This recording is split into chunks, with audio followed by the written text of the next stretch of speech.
Mr. Corcoran, I'm looking at the concerns about the environmental challenges of nuclear. The Natural Resource Defense Council basically, does it support more emphasis on hydroelectric, wind, geothermal, and solar? Our highest priority is to mitigate the climate effects of global warming. And that means that our highest priority is to get a climate bill through the Congress. And that means, since it is the single policy that will do the nuclear industry the most good, we are in a situation where the Natural Resources Defense Council is an advocate for the single policy that would do the U.S. nuclear industry the most good. Well, that's a great attitude to have. I appreciate that. I think we've talked about hydroelectric, and we realize the environmental problems of dam and the construction and whatever. And I want to make sure that your group identifies the environmental challenges to all the options.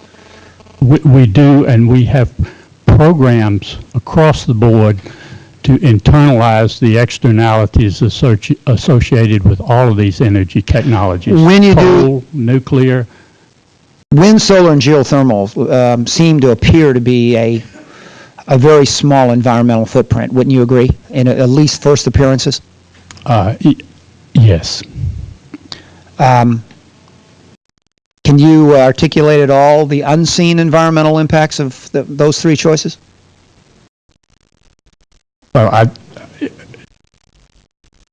the primary problems associated with wind today are not environmental problems there. I mean, other than aesthetics, some people think it looks good, some people think it's an eyesore. But the primary problems with wind relate to its cost and the fact that the wind doesn't blow 100% of the time, so the average capacity factor of a wind farm would be more like 25 to 30% rather than the 90% of a capacity factor of U.S. nuclear plants today. Solar, I think solar can, the main problems have to do with cost, but the environmental problems are quite small. They're not zero. I think we need to internalize the environmental costs of all of the technologies. Doctor, I have to apologize to you because I've sort of got an inside track here. But as you know, California has tried to lead on a lot of this. And one of the things that's hit my district with these supposedly very environmentally friendly technologies is the horrendous impact that is unseen by the fact that most of what is perceived as being non-polluting, environmentally friendly technology is sited a long distance from the source of the power to the receiver, which means massive amounts of transmission capability, which has horrendous environmental impact. The greatest, probably the biggest environmental uproar right now in my county is the fact of bringing in geothermal and solar through a state park, through habitat areas and everything else. And I only want to raise that because when we talk about one technology, we sort of overlook the other technology's major environmental footprint. And so it is one of those things that I'm looking at, that what would be the environmental impact of expanding facilities that already are in San Diego County, as opposed to so-called the most environmentally friendly technologies that have to be trucked in. In fact, I think you're looking at wind generation in the whole center of the nation being proposed, but the transmission lines are not being considered in the environmental footprint. And you agree that is something that we haven't addressed enough at this state?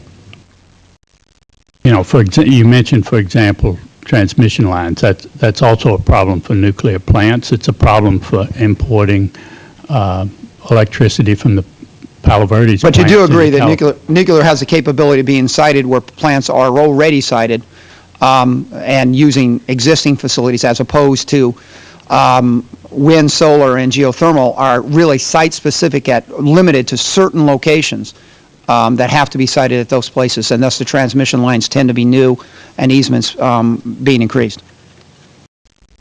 I more or less agree with you. Certainly the reason new nuclear plants are going to be sited at existing sites is because it's cheaper to do it that way.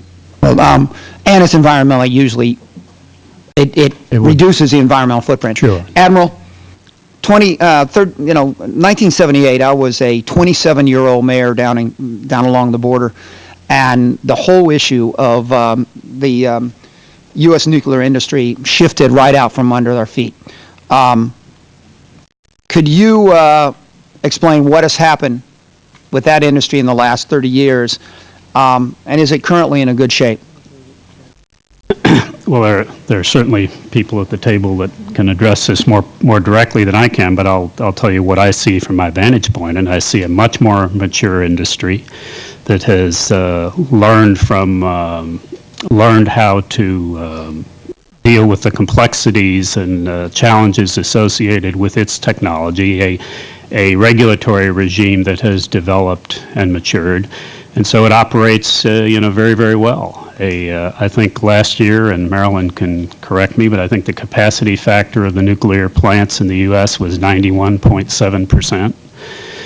From this point of view of safety and the safety of the workers, any industrial technology has hazards and risks associated with them. But tragically, we killed more people this year in refining sugar in this country than we did in operating nuclear power plants for 40 years. So all risks have to be discussed, I think, in context and relative. But my perspective on it is that it's a mature industry that operates very well. It needs to be a mature industry. It needs to be extremely diligent given the nature of the technologies. And the only other point I'll add, if I may, is in just the previous discussion, the other thing to remember about comparisons of energy sources is the density.